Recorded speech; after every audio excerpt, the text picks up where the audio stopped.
Pelicans on the clock here at number 7. What do you think here, Henson? They Zion's still there. They just made a trade to get Jordan Poole. It's Fears. It's Jeremiah Fears. Yeah. Okay. Jeremiah Fears. Henson, now it's best talent, right? Best player available. Yeah. He's your best player available. You just got rid of season. Yeah, that's a good pick for them. And after Fears, like now it's going to be interesting, right? Because Malawach, Derek Queen, Carter Bryant, like who I don't love, but I see why, right? He has the size intangibles.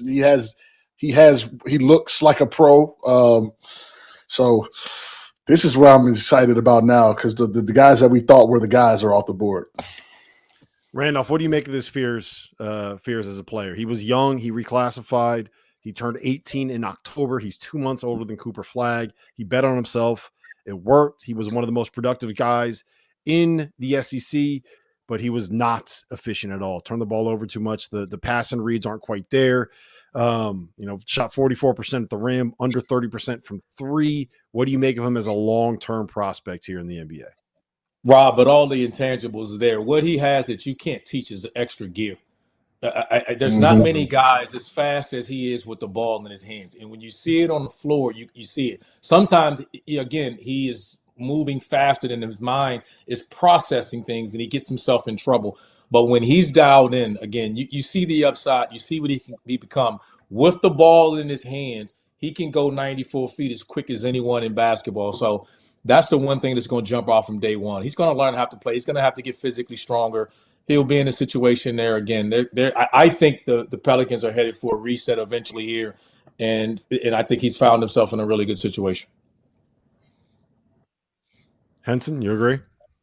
Yeah, I agree. I mean, I don't. All I can think about is like when I think about him, he's got some blank to him. Like I like he's got a little bit of that in him.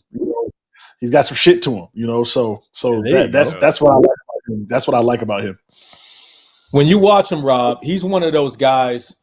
He doesn't have to make a ton of moves and shake. I heard somebody made the comp that he was Kyrie. He doesn't have to do that because with the ball in his hand, he just goes. He gets to point A to point B. He doesn't need to spend a whole lot of time fakes. His game is just boringly good because he has that type of speed. The shooting will come. His mechanics are fine. The game will slow down for him as he gets more reps in the league. I think he's gone to a really good situation. This is an upside pick, and his upside's really high. Good size.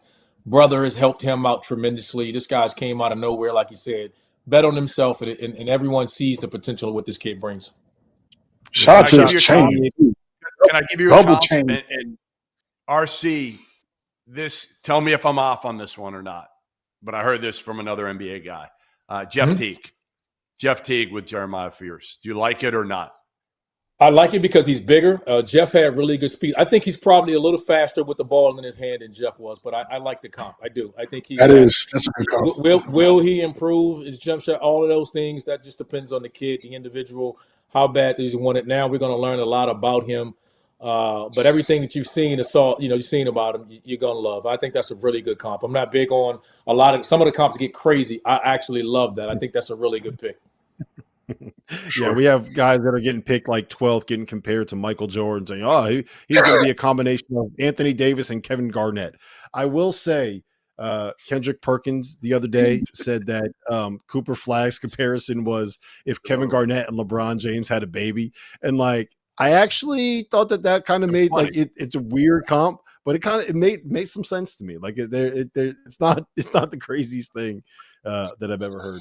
Also, do you think Jeremiah Fears is going to be as funny on the podcast that he eventually has as Jeff Teague is on the Club 520? That's the funniest show on YouTube. Fears' father might be. Fears' father's a riot. He's terrific. I like the Fears pick. I mean, again, I think at this point, you're taking a guy with upside. You're taking a guy with upside, and ultimately, it's going to take some time. He could play some. Honestly, wouldn't shock me if he spent some time in the G League next year, just to get reps against guys that aren't physically going to. I mean, look at him on TV. He's like 170 pounds soaking wet. He is going to have a hard time physically with the league next year, but by the time his second contract rolls around, he's going to be a really, really good player. Yeah. So I have a wager with a buddy of mine. I have Dylan Harper at plus 100. He has Jeremiah Fears at plus 125. I put $500 on Jeremiah Fears, or I'm sorry, Dylan Harper making an all-star team before Jeremiah Fears.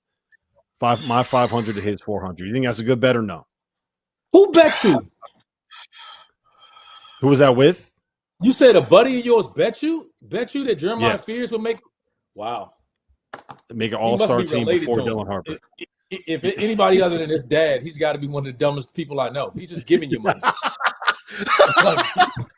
Your friends